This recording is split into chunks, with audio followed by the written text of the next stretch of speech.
All right, so how common is smashing on the first date? Let's get into it. I'm going to read this post and then I'm going to give you my opinion on it.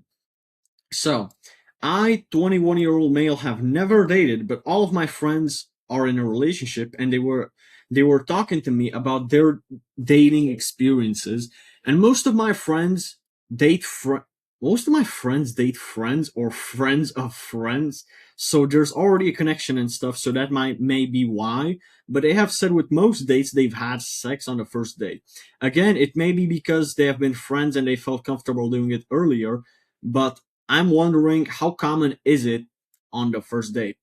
So there are like really like around four variables. Okay, these four things. First of all is when, where, who, and you. So let's start with where, actually, like where you are on the date. If you're laying around a park, the chances of doing that is depending on who you are, which we're gonna get into later. But most of the time in a park, it's gonna be creepy. You don't want to do it in the car. In a park. In a car, if you take her on a night ride or something like that, there's like a 80% chance you're gonna smash if you are the who. So I'm gonna get into that also later. Now, if you get her at a cafe or a gym date, the chances of that are pretty damn small. I'm not gonna lie. So it like really doesn't like in a cafe or restaurant or the gym or somewhere where there's a lot of people in the middle of the day. That's not really a good place for it. So if you're trying to smash really night drives, like on a car, in a car, etc., that can be it. Like in the Tinder profile, you can literally have like in your bio, or like in my favorite type of date, you can have like night drive, and a lot of girls like that. You know, a lot of girls call themselves passenger princess. So it's like a lot of girls like that. So that could be one of them, and a lot of girls are willing to do that on the first date. Now, when in the nighttime, it's best, bro. In the daytime, girls are not very horny in the daytime. Like with my girlfriend, I don't know. I think it was on like on the second date or something. Like she gave me a blowjob in the park in the middle of the day in the summertime.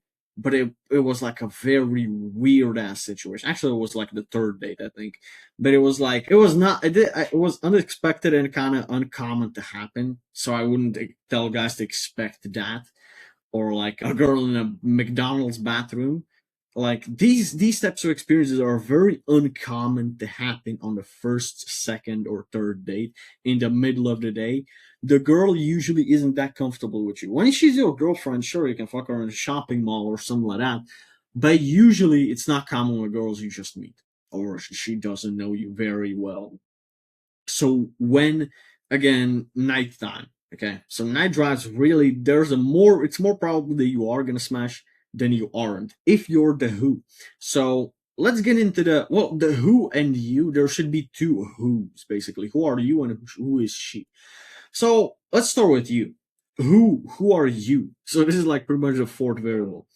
If you're like a high value guy, if you're fucking in shape, good looking, at least like a 7 out of 10 and above, actually like a six out of 10 and above, a lot of girls are willing to be smashing on a first date. If you're a 5 out of 10, a lot of girls just won't. And if you do smash on the first date, it's probably gonna be like fucking 4s and 5s out of 10 girls.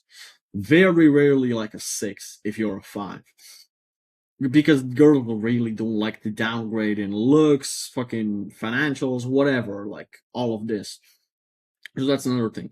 And now the who and in who the girl is. Okay. So my girlfriend, bro, she was a virgin when I met her, so I didn't really expect a smash on the first date.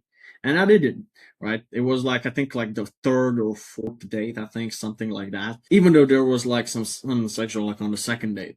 But then again, the who the girl is. This is very important because if she's like a girl that likes to have fun, is has had like some experiences like 5, 10 guys before you, that probability of her smashing on the first date is fairly like common and fairly like probable.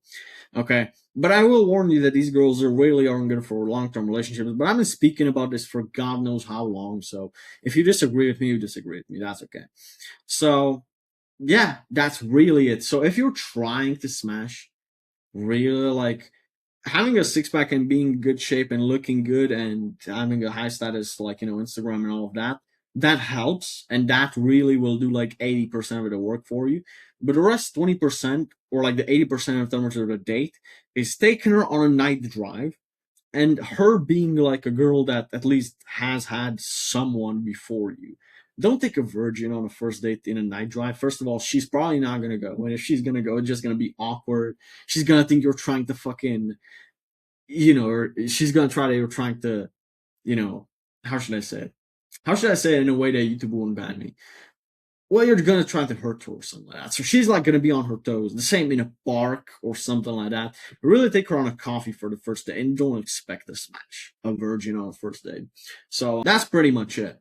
You know, again, 80%, the 80-20 rule is you being that guy, and then it really doesn't take much for even virgins to smash on the second or third date. But usually you're not gonna smash a virgin on the first date. Now, a girl that's more experienced, you're very likely to smash on the first day if you're that guy and you take her somewhere in the nighttime, like maybe a bar or something like that.